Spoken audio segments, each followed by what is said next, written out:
Hey y'all, and welcome back to Joey's Booked. Today we are a little bit sunburnt, we are in a Hawaiian shirt because we have no other clean laundry, and we are going to be talking a little bit more about Stephen King. Before I started my channel, one of the things that I started as a challenge for myself was I wanted to read all of Stephen King's books in publication order.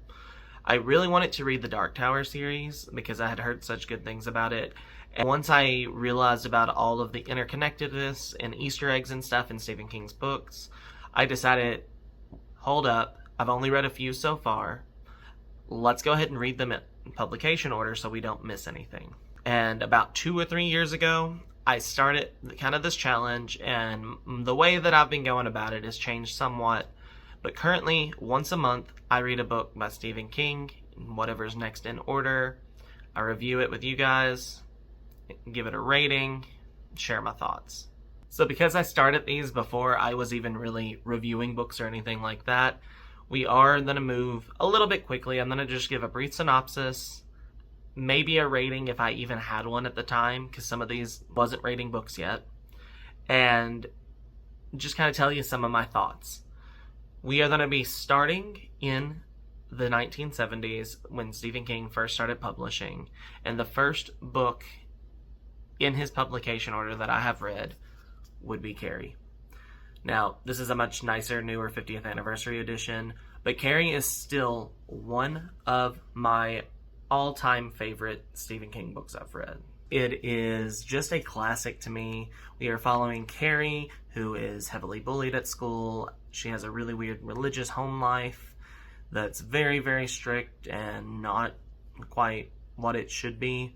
And she's just very, very troubled, and over the course of the book, she starts to discover that she is developing psychic powers. This is just a classic for me. It was one of my first exposures to Stephen King, even before reading it. I had seen some of the films, and I know it's not everyone's favorite. I absolutely loved it. I'd have to give it a reread, but I'm pretty sure this would be 5 stars today. And another one of my favorites is The Shining. We are following the Torrance family, and they have had some hard times as the father, Jack, has not been able to keep a job. Or, no, he has lost his job, sorry. He has lost his job due to some incidences, mostly involving alcohol, and just some violence in general. So they have picked up a job to stay at the Overlook Hotel and basically keep it heated, and Jack is going to be the boiler man. It's snowy, it's in the mountains, and once they get there, they're going to be snowed in for the winter. Just the three of Jack, Wendy, and their son, Danny. And upon getting to the hotel, there's some weird things that starts happening. Danny starts having some visions, and things get really out of hand, and it starts to affect the whole family, and it goes from there. Another absolute masterpiece. To this day, I have still not watched this movie. I don't know how I managed to read this book when I did without ever having a spoiler to what was going on. It's another all-time favorite King of mine, and probably in my top 5. Highly recommend give this a read. Another one I would probably still give 5 stars today. And then we have another Stephen King fan favorite, usually, which is Salem's Lot. Now, this is Stephen King's original vampire story, and it follows just the town of Salem's Lot and the people as these events start to happen, and there's some vampiric activity and just these weird things happening in the town. This one does not work for me as well as everyone else. Stephen King is amazing at descriptions. He is amazing at describing towns and making you feel like you're a part of it. But there just wasn't enough that I felt like was happening for me within the book. I do still really enjoy this one. Like, it was not bad. But it's not the top of my favorites, or I don't see it as highly rated as like everyone else does. Regardless, still recommend you give this a read. I don't remember what I rated at the time. It was somewhere between a 3 and a 4 star. And out of his early works, just kind of a bonus book. I've already talked about all 3 of these, but I do have this nice bind-up of Carrie, Salem's Lot, and The Shining. And it's just the Barnes & Noble Collector's Edition. I love this edition. It's got really nice in papers and things like that, if you can see. And we've got the nice SK on the back. gorgeous edition. Just figured I'd share it. Same books I've already talked about. Continuing on through the 70s, we also have Stephen King's first short story collection, which is Night Shift. Now, there are quite a few short stories in here. I read this one last year, I believe, when I really started to kick into reading these in order. This was an okay collection for me. I do remember only having a few stories that I really cared for.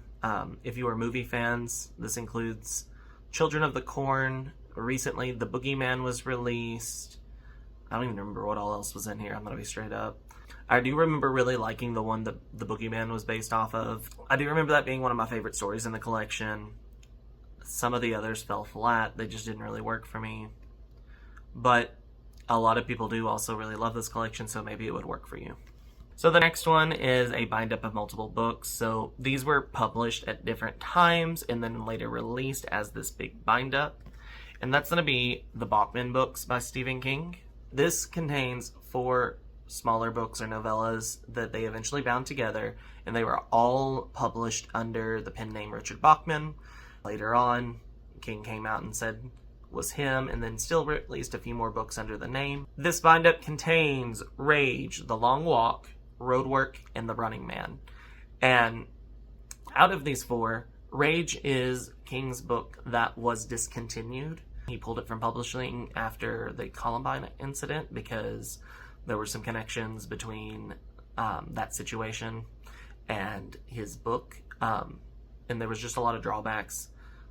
It does involve tough topics such as a school shooting and things like that. So it was pulled for those reasons, and sometimes it can be hard to come by now. I personally, even as a teacher, I didn't think the way that it was done in this book was anything like what we hear about in media today. And honestly, it was probably my favorite out of this collection, other than The Long Walk, which is an all-time favorite story of mine. But overall, this collection, I really enjoyed the first 2. The second 2 were not my favorite. It's still a great collection. I did quite enjoy some of the stories in here. It's worth checking out. Probably one of my only Stephen King books I don't have in just a regular cover, and I only have the special edition of, is The Stand. And this one is another one of the Barnes & Noble's editions. But when I read this, I actually read it out of this edition, and I think there was a little bit of water damage. This is one of King's behemoth books, and his longest one, because this is the unabridged version that was later released after the original. I think I gave this a 3-star. This is following a global pandemic that happens, and the survivors of the pandemic, and just honestly, a third of the book is just 1,000 ways to die from the same virus. It was still a good story, and then it ends up this big battle between good and evil. There's all these other things that happen. Something like roughly 1,240 pages. This won't match up with most editions. It was good, but for me, it didn't work for me as well as it does most other people. I don't think this is his greatest work, but it's still a good time. Probably one of my least favorite Stephen King books I have ever read is The Dead Zone. And in this, what was his name? We're following Johnny Smith. I don't even remember who it's about. But basically, he's in a bad car accident. He has some kind of brain injury, and he's in a coma, and when he wakes up, he can kind of start to see glimpses of the future, or something like that. I just read this last year, so you'd think I would remember it more. This was one of the few times I've read a Stephen King book, and I could just not care less, and part of it was, it took such a obnoxious political turn for me. I did not care about the politics that were happening, and I know that Stephen King is known for having some really political stuff happen in his books. Also, with this having been published before I was born, it made the politics even less interesting for me because I didn't care about 70s politics. But even then, I didn't like the characters, I didn't like the way the story took, and I do believe I gave this one around a 2-star. And then we are moving into the 80s, which is technically where I am currently, because between the 80s and 90s, there was just so much stuff published by King. So I am in the middle of the 80s right now, where I've slowed down to my once-a-month reads. The first book from the 80s that I have read out of King's collection would be Firestarter. And I think this one is a very underrated one. I loved this when I read it. I don't think it was quite 5-star level, but I really did enjoy it.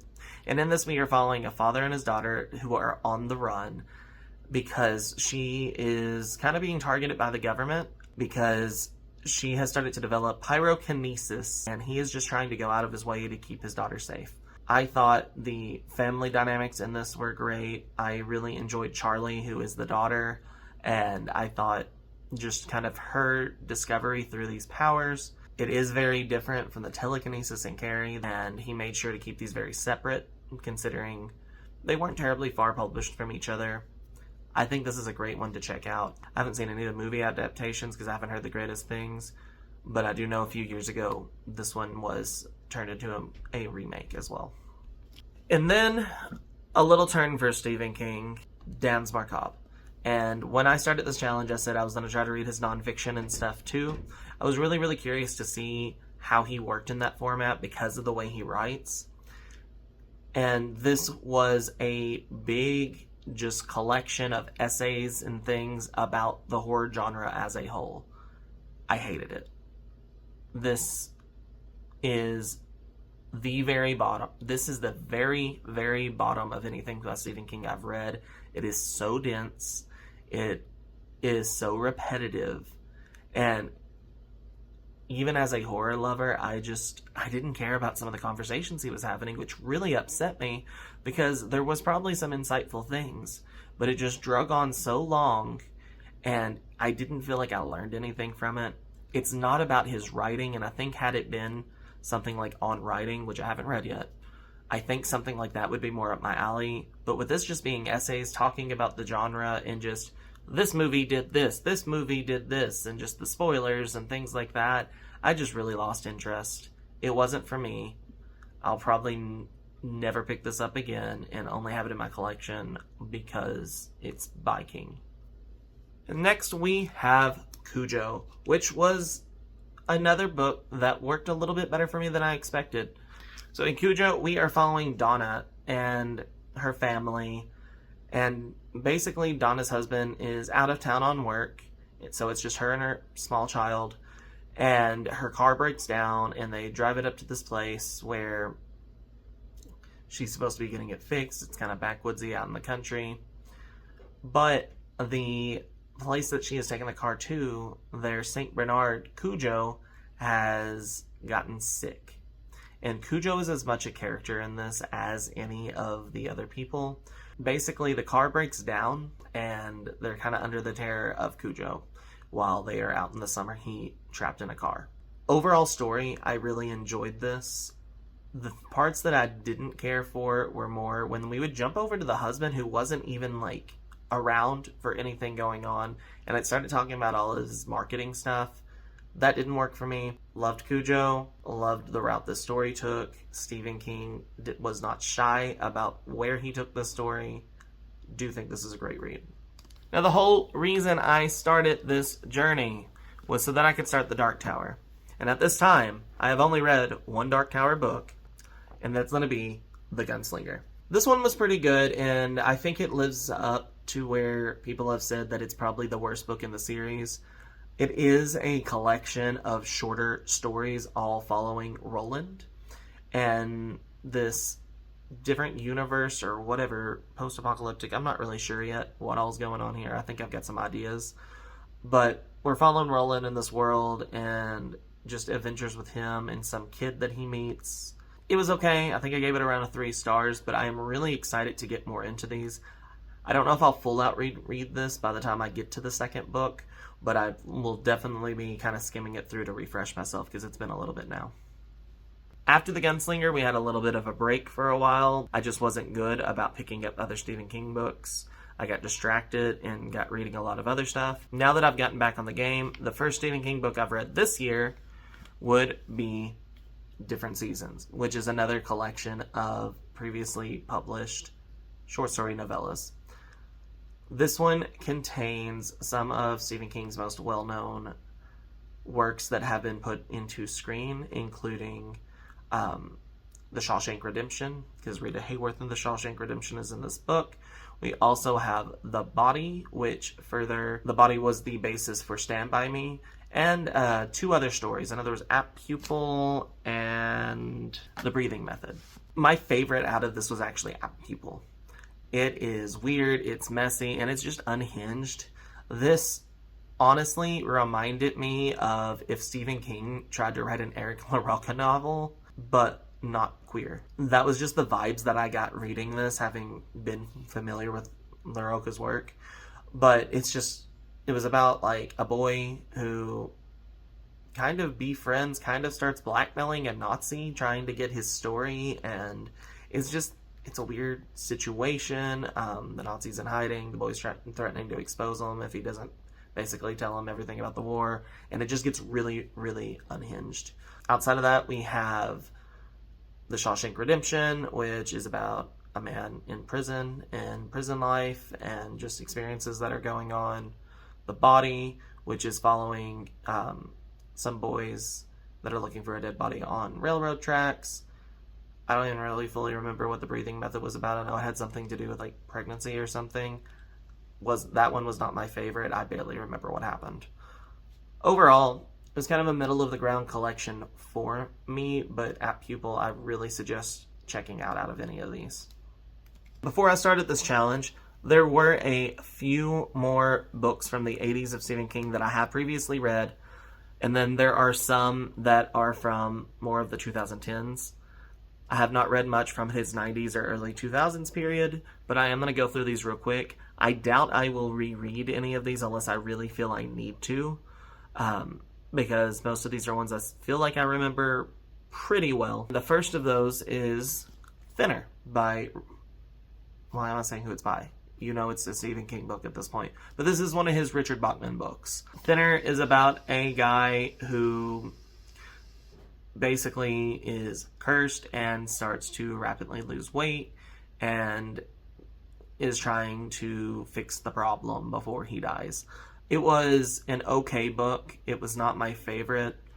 I think it is very, very outdated even compared to some of his older books, especially with some of the terminology used for Romani people. But, you know, there's some nowadays considered slurs in the use of words like gypsy. I know for a lot of people don't even realize that's a slur anymore. It can be used as one. I don't like the constant reference. Back in the day, that might have been a more common thing. But aside from that, I thought the story was decent enough. It was alright. Not one that I'm really looking to go back to. Also, from the 80s is Stephen King's next big behemoth of a book, which was It, which is another all-time favorite and possibly my favorite Stephen King book of all time at this point. This is another one that's over like 1,100 pages. It's just a little bit shorter than The Stand. It was one of his first books I've ever read. It was before I was reading regularly, and this took me almost a year to read during COVID. I was still going into work, and then in the afternoons I would read when I had time because there was only limited stuff you could do under lockdown. Once I really cracked down on it, it started to fly. I've always loved the movies. I am controversial in the fact that I actually like the remakes better than the original Tim Curry one, even though Tim Curry was amazing. The rest of the movie was just super cheesy for me. Outside of that, this is a huge 5-star read. We are following a group of kids, both in the present and in the future, as they are dealing with this entity that is targeting children in their town, and as they are trying to deal with it and get it out of the town. And then on the future side, they come back in the future to kind of finish their job, and you're going back and forth. It's dual timeline. It is an amazing book. There is so much packed into this. It's very disturbing. There's a very, very controversial scene that happens towards the end that is a little weird. Was not necessary, but I think I understood it a little bit more than I see a lot of reviewers talk about. I'm not going to go into that right now, but it is still kind of a bit of a disturbing scene depending on how easily disturbed you get by what you read. Most of the time, taboo topics don't faze me because I read pretty much everything.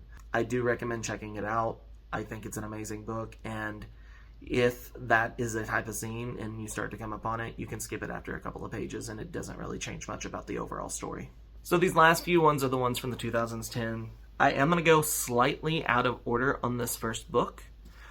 because that is going to be Elevation, and it will make sense why I'm a little out of order. Elevation is kind of like Thinner again, except instead of getting skinnier, the person we are following is getting lighter. This is another earlier book in my King reading experience, because I believe I also read this during COVID when I first really started to pick up on my reading. It's a short, fun, quick story. It's nothing groundbreaking. I think looking back, I'd probably give this probably a 3.5. It's nothing crazy. It's a lot of fun. I enjoyed it. And the reason that I took this a little bit out of order is everything in the Mr. Mercedes and Holly timeline, which, if I can hold these up, because I read all of these pretty much back to back. At this time, I have not read Holly itself, because I read these before that book was even announced. But we have the main Mr. Mercedes trilogy, which includes Mr. Mercedes, Finders Keepers, and End of Watch. I absolutely loved this. This has a lot more of a crime aspect. The first and third books kind of follow the same kind of situation that's going on, and the second one kind of has that second book syndrome where it kind of goes in between. It's an amazing trilogy. I love the characters. If you've not read a lot of Stephen King and you hear people talk about Holly all the time, this is the book that she originated in, and she's not everyone's favorite character. I quite liked her for the most part, but I think it's a great series. I would give all of these anywhere between a 4 and a 5 star, depending on which one you're talking about. And then kind of following the initial series, we also have The Outsider, and I really enjoyed this one. This is not focused on the same group of people that are kind of investigating, but it is involving crimes where someone is being accused of a crime because there is video evidence of them in one location, but they also have a equally verifiable alibi of being somewhere completely different at the same time. And it's kind of, how is this person in two places at once as they are investigating? I also really enjoyed this one. It just has a very rushed ending that I wish would have been fleshed out a little bit more. I believe I gave this somewhere between a 4 and a 5 stars as well. And the final book and final short story collection would be If It Bleeds. The title, If It Bleeds, is the short story that also features some of our characters from these other series, but there are about 3 other books in here. The other one that I distinctly remember really well, since it's been a few years, is Rat, and it's kind of a Rider in the Woods kind of thing. I really enjoyed, if I remember correctly, all of these. Oh, wait, this is the one with Mr. Harrigan's phone in it, too. Sorry, that one's also a really good one. All of these I really liked for the most part. Mr. Harrigan's phone got turned into a Netflix series not too long ago. Regardless, I really enjoyed this collection a lot. I think it was another one that was around a 4-ish star, but overall, all the stories were somewhere around 4 to 5 stars. So, I think it would be another great one to check out, but I would not read If It Bleeds if you have not read the Mr. Mercedes Outsider kind of trilogy over here. So those are all of the Stephen King books that I have read so far. At this point, I believe we have covered about 23 books by Stephen King, and I think he has 75, 76? Now that Some Like It Darker's out, I've kind of lost count at this point. And I do plan on continuing reading all of his works. From here on out, it's going to be publication order. If I need to reread, I will, but the main ones I see a need for that in is going to be The Dark Tower, which I cannot wait to continue. Hopefully you've enjoyed this video. Thank you for hanging out with me for a little bit. Please make sure to go down below and like this video. You can also hit the subscribe if you want to see more Stephen King content or other bookish content. And I really hope to see you in the next video. If you would like to leave a comment down below but don't know what to say, you can let me know your thoughts on any Stephen King books that I may have talked about, or you can leave a ghost emoji down below. Let's leave that for The Shining. Thank you again for being here, and we will see you in the next one. Bye.